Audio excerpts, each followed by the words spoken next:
One of the most versatile tools we have is the slide tube. It's inexpensive to make for yourself, or you can buy it on our website, and you can use a number of the drills just with this setup alone. You can start off with just the bat on the hip drill. Instead of using the bat across the hips, this gives you some nice resistance so you can feel it. Make sure that you hold it tight to your waist just like with the bat. Get in your stance, wind, and boom. And it gives you the resistance of the bungee cord, so that a lot of times I see guys doing the bat on the hip drill where they actually finish forward like this and step through, which is obviously not like the swing. This forces you to do it properly. It makes you stay back and boom, explode through with the bat on the hip drill, working the lower body rotation. Secondly, it's important to work on the tempo with the drill, not to just get up here and go boom, boom. You really want to make it just like the swing. Set your body angle, pretend like the pitch is coming in, and you want to do a 5%, 100%, or easy explode, or ba boom, whatever terms you want to use, but it's ba boom, ba boom. You can hold it tight to your chest just like you would the bat, and then easy boom. It's the same drill as the bat on the hip drill, but you're using your upper body so that your upper body and your lower body are tied together. You're not letting one or the other get ahead or fall behind. You want to set the angle of the rope so it's slightly back from level, so it sets that body angle slightly back from level, so it's slightly up through, not so that it's angled forward or down, so that you're always setting your body angle in your stance. That's really going to help build that muscle memory, so that you're not going from vertical and angling back. There's just less margin of error. You want to set the angle of the rope so it's slightly back. The best thing about the slide tube on the guide rope is that it allows you to work on the entire swing, including the rotation and the snap of the wrists and the bat head. Now, it only goes to the point of contact, so you're not trying to roll your wrists over when you're doing this drill, so understand that, but you can get in your stance. Now, for the sake of the drill, we hold our hands right here so that we keep the pipe along the rope, even if you have them up or down a little bit, but you want to get them about chest high. And then just like the other drills, you pretend like the pitch is coming in, set your body angle, and then easy boom, and you take that rope or the slide tube right along the rope. Now you can tell if you're doing it incorrectly if guys are pulling it up like this. If you're pulling the knob up in the air, the bat head's going to drop down. So you can easily see if you're doing it wrong or if you're coming forward and down. The rope tells you how you're doing it and if you're doing it correctly or not. We want our swing of the bat head to be along a plane that's similar to the guide rope, but mentally in our focus, we have to be focusing on over snap to get that rope a little bit over to get the slide tube a little bit over the top. So our mental focus is like this. If I'm not rotating and turning my hips, I'm thinking about, for me it's about 10 o'clock, for a right-handed person it's about 2 o'clock. You can play around with the angle. But by the time your hips open and gravity and torque of the swing takes over, it's gonna level that bat head off, so it's gonna end up being right along the rope. So I'm thinking about an angle about 2 o'clock for me because I'm left-handed, and by the time I take my swing, boom. I mean, that's the focus that I have. Now you can even practice on the rope, just getting the feel of that. Just turn your hips open a little bit and actually just take that, your wrist, and actually just take it at about 2 o'clock or 10 o'clock for a righty, and just get the feel of what your wrists are doing and what the bat head's doing. And then by the time you add the hips and the rotation and everything in, boom, you know, it levels it off slightly. So I'm more at about 3 o'clock or 9 o'clock, or maybe even a little bit above when you see the swing on tape. So it's misleading when you see the swing on video and then the actual mental focus that you have. You can also do the lead arm drill or the tennis racket drill where you don't just snap sideways. You actually get a little bit of roll with that lead wrist so that your lead wrist doesn't block the swing and you're just dragging it around. You want to get a little bit of lead wrist roll, and this gives you resistance and it feels really good on that. You can play around with the tension of the rope on the different drills and see if you want less resistance or more. But I can, you know, just easy, boom, and just get a little bit of roll with that lead wrist, and you can just feel it starting to pop, just turning over a little bit at the point of contact. And the top hand, going with the tomahawking extend and turn as you rotate, you don't just want to swing on the rope like this sideways, because by the time you turn and rotate with the swing, well, I'm going to be dropping down here. you want to think a little bit over the top, once again, getting that angle on the clock. And then when you put it all together, easy, boom. Easy, boom. Then when you add both hands finally, it allows you to line up your hands and your grip just like you're gripping the bat head, and it teaches you to get that tomahawking over snap, and then also adding the rotation and everything into the swing. And since you have resistance on the end with the bungee cord, it really forces you, you can't just drag through, because you're not, you're just not going to be able to get that forceful snap on the rope. It really forces you to go easy, boom, and then really get that good snap so that you're bringing the bat head level to above the hands and coming through and not dropping it down below. Make sure that you're getting full weight transfer and lower body rotation while you're doing this drill. Even though it stops you at the point of contact, you want to make sure that you fully rotate through. I don't just want to come up here and go like this and just without turning. You want to make sure you put it all together. Easy, boom. So that my lower body and my upper body, just like the rotational trainer drill, I'm turning all the way open. It's just that, boom. This is a drill that just trains your wrists to go to the point of contact, and then they're gonna fly through and finish on their own. One common flaw I do see when guys are using the slide tube is they take and they get in their stance and then they just push both arms out to extension like this. And now, while that might look correct when you first look at it, you don't want to be out at full extension with both arms when you're making contact with the ball. I mean, there's just, you left everything there. You want to make sure that you're working on the snap within the rotation, just like we mentioned in the snap, the 3 rules of the snap episode. So I want to make sure that I'm pulling the hands back, and when I turn and snap, I'm, boom, doing it within the rotation. See how my lead arm is straight and my top arm is still slightly bent, just like it looks on video during the actual swing, as opposed to going like this and just throwing the hands out. Now, that's an easy way to do it on the slide tube, but you have to understand that that's incorrect. I'm just throwing the snap out and I've lost all my rotation. The correct way to do it is easy, boom, right here. So I still have that boom, that power at the end of the swing.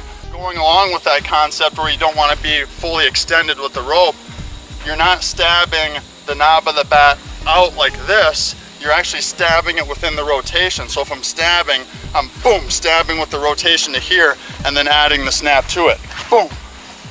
So I still have that boom, that power right here where I'm boom, I'm still able to punch through and finish. If I'm out here fully extended, I've used everything to there. My rotation stops and you just lose all that secondary bat speed that you worked for. There's a certain group of individuals we work with that do not get fully extended after contact. They don't get arm extension. They kind of just have alligator arms here, and then they end up just swinging them around their body, and they don't get boom. You want to get to here, but then after contact, boom, you want to be out to full extension when you watch your swing on video. A lot of guys will just get to this point here and then just swing the bat around.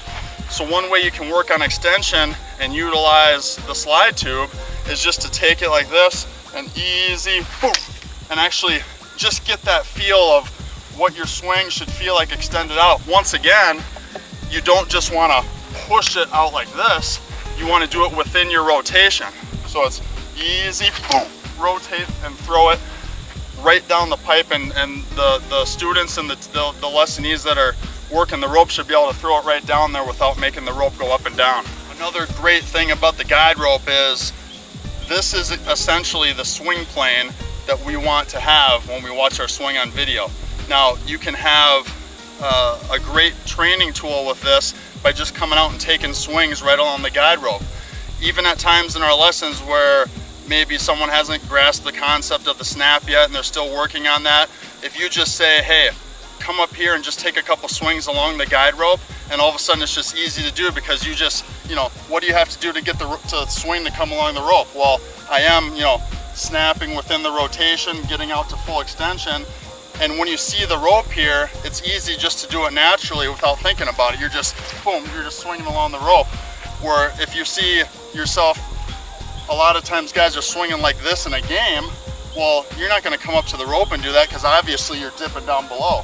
So just automatically kind of grooves your swing, and it makes you really feel like keeping that bat head above the hands with the over snap boom. It just naturally makes you do that because you're physically seeing something right here. And even just practicing swinging along the rope can train yourself to swing better in games in BP. It's absolutely essential that you put a point of contact, something that you can see on the rope, so that you're not just swinging blindly at nothing. We don't like just taking dry swings and you're not really focusing on a point of contact. It's one of the most important things you can do. We talk about the point of contact a lot. We actually call it the silent swing killer, because my swing can look really good to the point of contact here, and I'm gonna hit that ball solid. Everything was great mechanically up to there, but all of a sudden watch if my point of contact is out farther here. All of a sudden the bat head starts to come down, I'm fully extended. That's gonna be a cleave pop-up, or I'm gonna beat the ball into the ground. So the swing is great here and bad here. So the point of contact, if you're up here just taking swings without focusing on a point of contact, I might be training my hand-eye coordination to be right here. So in games, all of a sudden I'm gonna be hitting the ball too far out in front of me. So it's really important when you're doing this drill to stand, realize where the point of contact is, and take your easy boom, and then snap right to the point of contact. It's exactly like using the slide tube, so that I'm doing it within the rotation. This arm is still bent a little bit, the lead arm is straight. I don't want to be up here going like this with my arms fully extended, just like on the slide tube. So it's important to take a swing, boom, focus on that point of contact so that you're making hard, solid contact right there.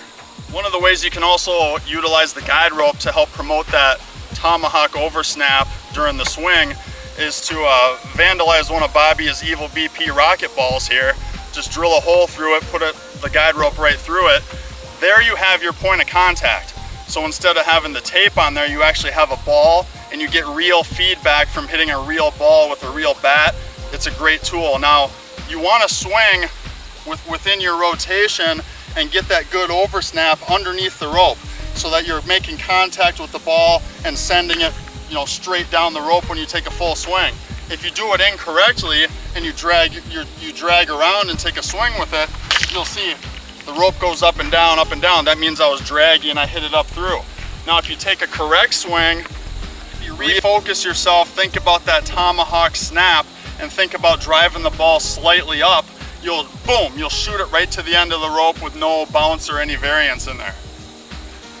Boom. The feedback on this is instant, it's easy to read, and it's phenomenal. It's just like hitting a real ball. It's a great warm-up, and it's just a great tool. It's almost like you're hitting BP. You don't see where the ball goes, but you know that you're going to hit it solid and hit it far if it shoots right up the rope. That was phenomenal. And back at you.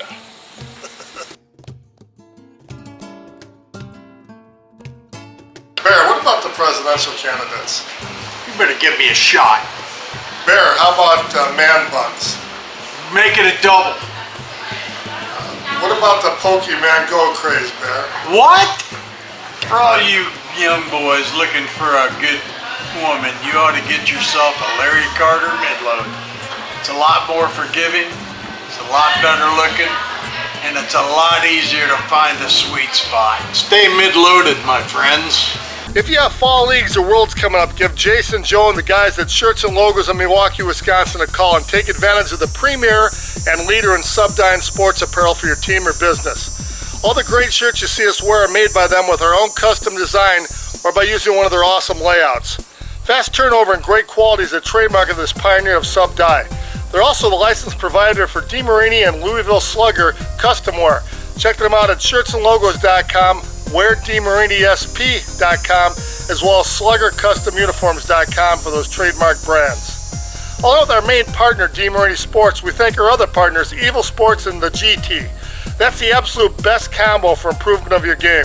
Call them today and tell them you saw their products on our show. Right now, I'll be instructors bringing the Swing Makeover hitting system to the Softball Magazine Senior Camp. 3 days of great instruction and fun at Cocoa Beach, Florida for seniors over 50. November 30th to December 4th. Crank your game both defensively and offensively to the next level. Register for the senior camp, get the magazine, and look at all the other events. As fall comes, we'll wind down our lesson schedule in Wisconsin during our corn and soybean harvest, but come Thanksgiving to Christmas and again in January, Brett and Ken will be in St. Petersburg, Florida giving lessons and clinics. We do this at the Woodlawn Parks in St. Petersburg. And the host hotel is on beautiful St. Pete Beach, the Howard Johnson Hotel. December and January rates are cheap. It's where Brett and I stay, and it's an amazing location. We'll start booking lesson times in late October. Gmail me at the Gmail below. Lesson details are available on our website under Lesson Details. We appreciate all your support as we now have over 4 million views and over 8,000 subscribers. These, among other great websites, will enhance your game and playing enjoyments. See you next episode.